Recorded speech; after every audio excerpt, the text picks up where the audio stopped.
And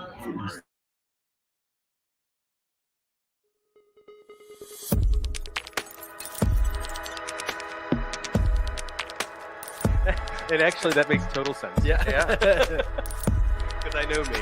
And you don't have to understand my boundaries to respect them. Well, no, I'm the president and co-founder of McShin, a person in long-term recovery from substance use disorder. Okay, I gotta work on that. Celebrating my 6 months. Didn't have a cake. Yeah. Gosh, you showed up.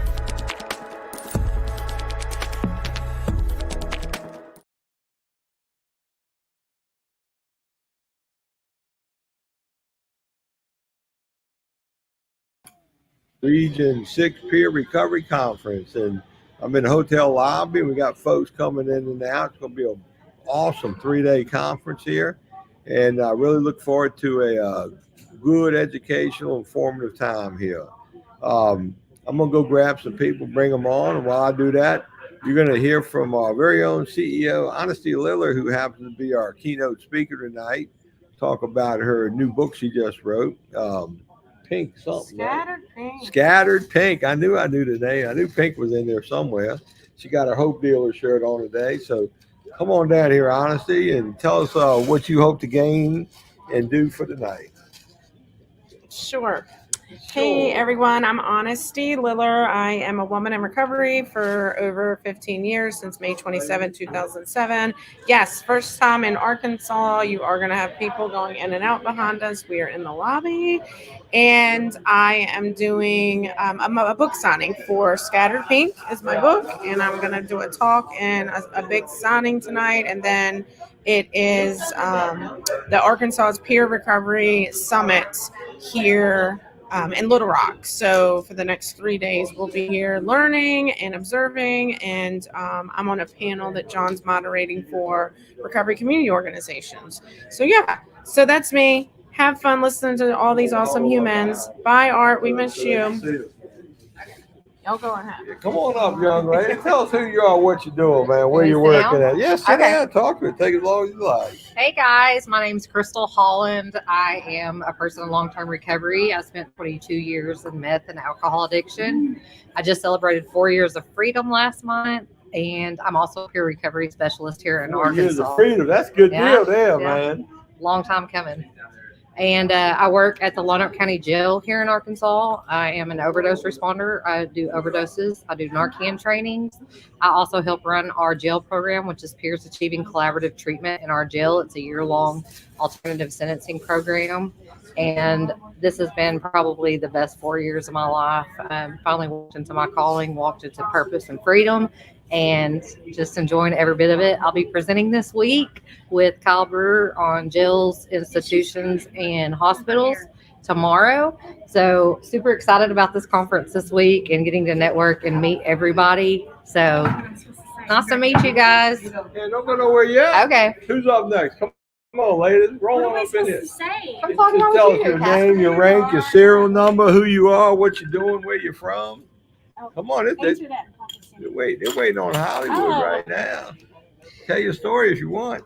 No, I don't want to talk that long. So, guys, my name is Cassie Cooper. I work in a hospital setting. I'm certified here. So what I do is if they come in, a lot of times I work more on the psych unit. So I feel that mental health and addiction go hand in hand. I will be clean 6 years in January. How I got clean, I went faith-based. So also in my county, I do go in the jail setting, and I work with the women in DHS that have lost their children, because I also lost mine through DHS, but by the grace of God, I was giving them back in my life. And my oldest was adopted when I was in prison last. She is now, I'm her guardian now. So life has been good in recovery, and I don't know what else to say. This is different. That's a big hit when nobody's looking back. Yeah. Come on up here, ma'am. Get up close to it so they can hear you. Hello, I'm Ashley Sanders. I'm a peer recovery specialist for Israel County Sheriff's Department in the 16th District. I work with people in the jails or the criminal justice system, try to help them get to treatment, in court, things like that. I am almost 5 years clean, coming up in February after 20 years of and I'm looking forward to the conference. That's awesome. So tell me, so have you been to the conference before? No, this is my first time. It's your first time. Did you hear about it last time? Yeah. What did you hear I about heard it? it was really good. Man, they had a lot of people. Who was here last time? You were here last time? Yeah, I was here last How time. many people were here last time? It was 100. 400 people came up in here last time. So do you think the people that attend, they learn a lot? They get to do a lot? Yes. Jam Well, let's packed. hear it. Let me move. Man, You get man, we center out got here we got a next to you. posse forming here Yeah. right now. But I mean, people, what do you think they got out of it last year? Anything and everything from how to become a peer to the certification process, ethics, opportunities going on here in Arkansas, expanding your knowledge, and with multiple pathways, there's something for everybody. Have y'all walked up and down the streets yet? No, I'm They gonna got use a these. They got scooter. they got these banners all up and down the street that says Little Rock welcomes I see Arkansas that. Pier. That's That's awesome. awesome. That's what I'm talking about there. It's growing bigger every year. I know it's gotten a lot bigger this year than it was last year, and we have more people coming, and I think that's what makes it really cool. It's Yeah. like everybody knows everybody. Oh, absolutely. We network for sure. Yeah. Yeah. Can like a family come reunion. stand behind them so they can Oh. see you, you know? Yeah. It is. It's like a yeah, family yeah, reunion. yeah, family reunion. That's what I said. I was like, we network. If I know something and they don't, we're always calling to help each other out. So with Crystal's profession, and I went to a transitional home, so a lot of the peers that she works with, they get to get out and go to transitional or get their own home. So if I'm able to help her in that area, because I paroled to one, I went to prison 3 times, then we work together on that. Now, just so you'll know, we don't have a large live audience, but what we do, all these recordings we give them to. We're in 40 jails and prisons, so, wow. so we get over 1 million views a year from inside correctional facilities. Awesome. Wow. 48 That's jails awesome. and prisons. I wish So, we could do that at our jail. That's so, awesome. so if you're talking to a population that's on the inside, what can you tell them about hanging in there? Well, Stick with the winners. Chase these people on the outside. do you want me to speak on that one? Hell Go right yeah. Since I ahead. have the most, well, I feel that. Well, come on, let's switch out. Yeah. Switch Come out on. the seat. You get Well, I behind. don't like being in front, but I Well, can they got to always hear be you. out. That's where the microphone's at. Yeah, So- your girlfriend says she likes Um, being in front. I don't. So being to prison 3 times, and Good I Lord, started how at long? the first time I was 18 years. Well, I was 18 and a half, and I went 3.5 years Talk to the mic. for cooking methamphetamine. We don't need to know the crime, but how Well, much no, time you it's- do all together? 6 years altogether. Holy smoke, man! So my last time, I rolled out of prison August 22nd of 2017. But my clean date, I went to a faith-based treatment center. I was in county jail, and I was just done. I wanted to do something different with my life. I just didn't know how to get it.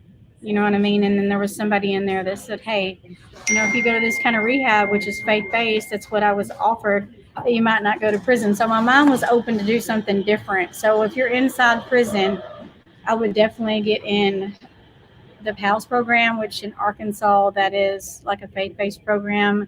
It teaches you more, or do some classes like Think Legacy. It teaches you how to think different. So when you let get me ask outside you a of here. question. When you're locked up and you're down in the dumps, you have an addiction problem, somebody comes in and they give you that hope shot, right? Yes. Yeah. What was your defining hope shot? What did you hear that finally made sense? I mean, can you recall? Yes, I can. So it's probably going to be more scriptural, just because how it Hey, was. we're multi-pathways, so So it don't matter. in prison, my hope shot was that, I got adoption papers on my oldest daughter, and a lady that was a mentor in the program I was in, she come to me and she gave me a scripture, and she said, just stand on that promise. And she said, God is going to take you through What all was of the this. scripture? What was the? It was Job 2:25, that he would give me all the years back the locusts have eaten. So the scripture reads, "He will give me back all the years that the locust has eaten." And I asked her, because being newly saved and not being raised in church and Right. not knowing anything about the Bible or So you was Jesus. a total heathen up until prison. Yeah, so that All last right. time, yeah. So, and I said, can you please break that down for me? Keep it simple. Dumb it in down English. for me. So she said that all the years that my addiction took from me, or I allowed it to take from me, that God was going to give it back to me. And he has, probably more than what I deserve. Now, you've been tested since you've been out. What do you use to prevent you from going back? Well, I stay busy, John. 5 days out of the 7. 7, you get 5. Well, Yeah. Well, okay. and work in the addiction field. So even on the weekends, I get calls, but I started my own Celebrate Recovery in my church. Oh, good for you. I'm a leader at another Celebrate Recovery. Outstanding. And on Tuesdays, I do a step study to get more people. So you stay busy doing Yes. recovery-related stuff. All the time. Right. Yes. Instead of chasing addiction-related activity, you're chasing recovery-related activity. But you have new purpose now. Yes. You're a hope dealer now. You're carrying the word now. I do. I try. That's a tall order. Yeah. Well, and sometimes it gets discouraging, It gets discouraging a lot of times. I mean, we live it on earth. Well, yeah. And I think my biggest thing that what I'm trying to stop in my county is the stigma with our judges are great. They're on board. They're like, okay, Cassie, we love what you do.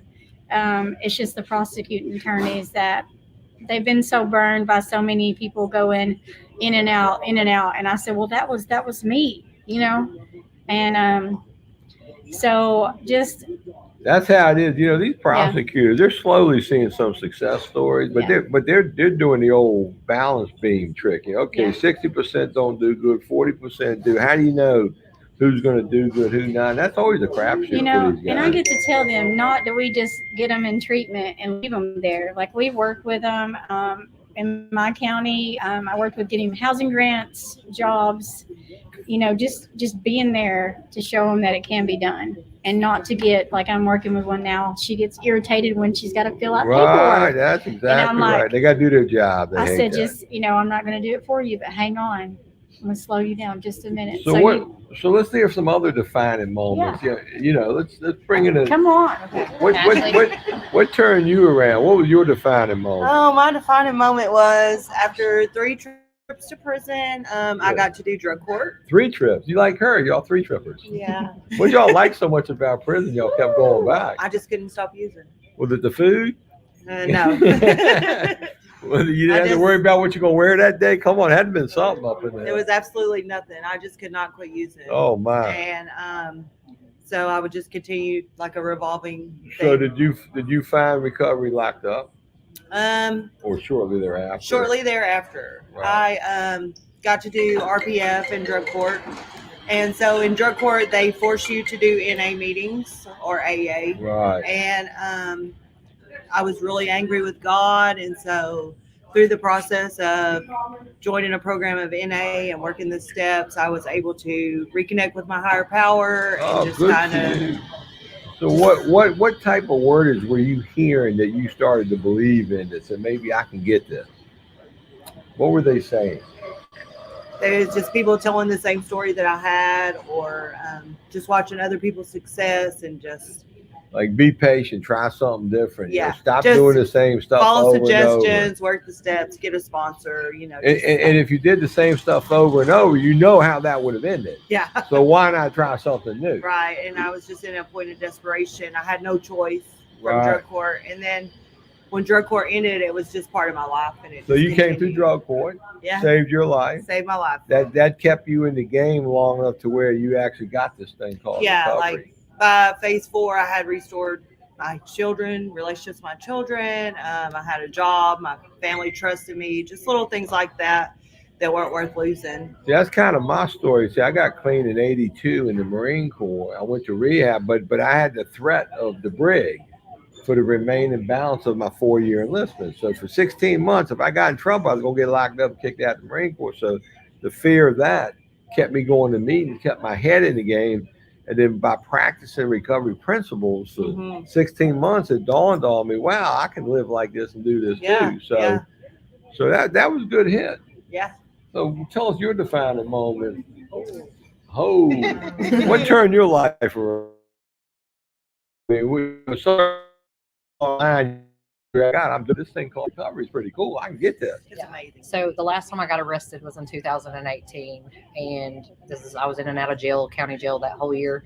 But I had trichotillomania, which was a like mental health problem where I would pull my Sounded hair like out. a circus Yeah. actor for a It minute. was bad, but I had a bald spot here. I had no eyelashes. I had no eyebrows. Like my anxiety and my mental health was really bad. And I got arrested for endangering the welfare of a minor and resisting arrest and some other things. And by the grace of God, they didn't go in my house that night, because if they would have went in my house that night, I was going to prison. And I had another outstanding court case, and the judge put my court case off for 6 months because I think he knew that I was going to get in trouble again, and that it was probably going to seal the deal for me going to prison. And I'd burn every bridge. I didn't have anywhere to go. All you ladies, will y'all have contact with other people who lived experience during your drug court, or you went to meetings, so you were running with recovering folks, and I didn't know anybody. You didn't know anybody. I didn't know anything about recovery. How did you find this space, this peer space? So what I did was I started watching this guy named Carl Cooper on Facebook, and he recovered out loud. Right, You know about recovery out loud He was on recovering Facebook, out loud on social Facebook. media. Social media. And then I was also going to this one meeting, but I was so high I couldn't sit through the meeting every time I went, and I would sneak off and get high in the bathroom. But that planted the seed for me during that 6-month period before I finally surrendered and went into treatment. And the day I went into treatment, I just surrendered it all. I mean, I didn't really. It was either live or die. At that point with me. So you wanted to live. You said, "Why not? Let's try this one more time." Yeah.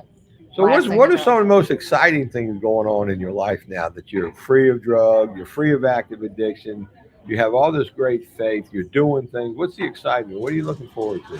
I was doing this right here. I mean, just sharing my hope with and experience with other people. Just to every time we share and when we reach out to help somebody, it's like a recovery high. Yeah. So And the it really recovery is. high is better than the drug get high. Absolutely. And watching other people's families be restored, or watching them get jobs, or their parents allow them back in their life, just little things like that. So our new way to live is that is not only helping ourselves but other people. Yeah, absolutely. And that keeps us from obsessing on drug use. Yes. Service. See, Narcotics Anonymous got this great line that any addict can stop using drugs, lose that desire to use drugs, and find a new way to live. Yeah. And we've all found a new way to live, and that's how we stay off of that desire to use. Right. And the new way to live actually has a life high to it. Like we get high in recovery on life in recovery, and the recovery high is better than the drug high. Oh Yes. Yes. And I found 4 years into every year it's something different. I'm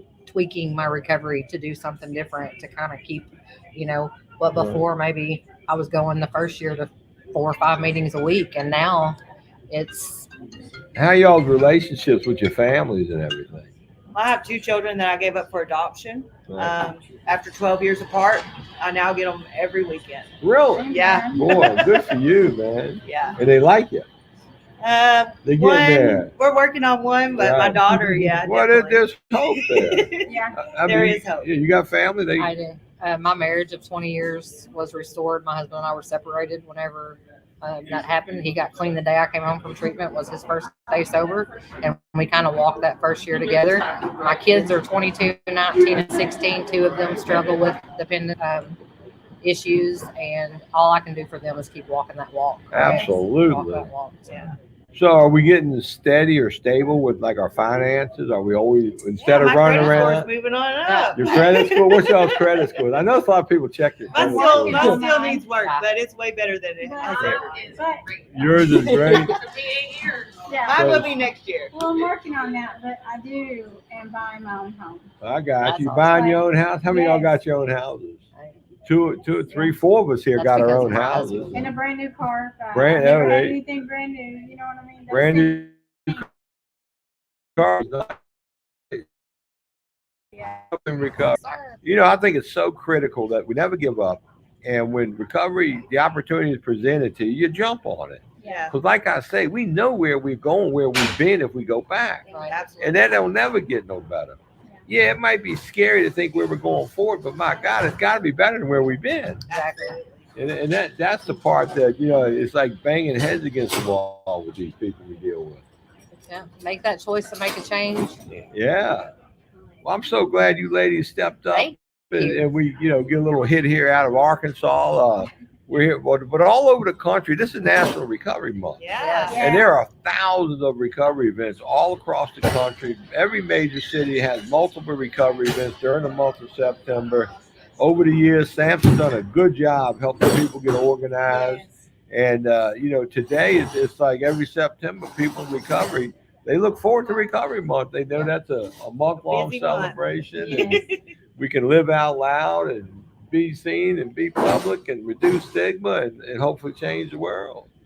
Y'all ladies seem fired up to me, Yeah, man. we are. You damn right. Woman power. Woman power. power. Yeah. We see what the shark says. Well, gang, we're gonna keep this episode, I guess, kind of brief because we all got things to do and places to go. Any closing thoughts for anybody?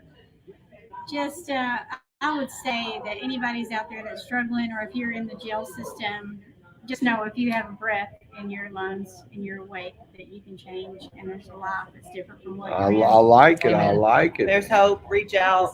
There's somebody who wants to help you, and you don't have to do it alone. That's That's it. right. I ain't been alone since I got clean. Never alone, Never never alone, again. never again. Hey, Art, we appreciate you taking the time out to get this little hit here out of Arkansas. And as always, we're going to bring you more later. Art, thank you very much, buddy. You did a good job. I gotta get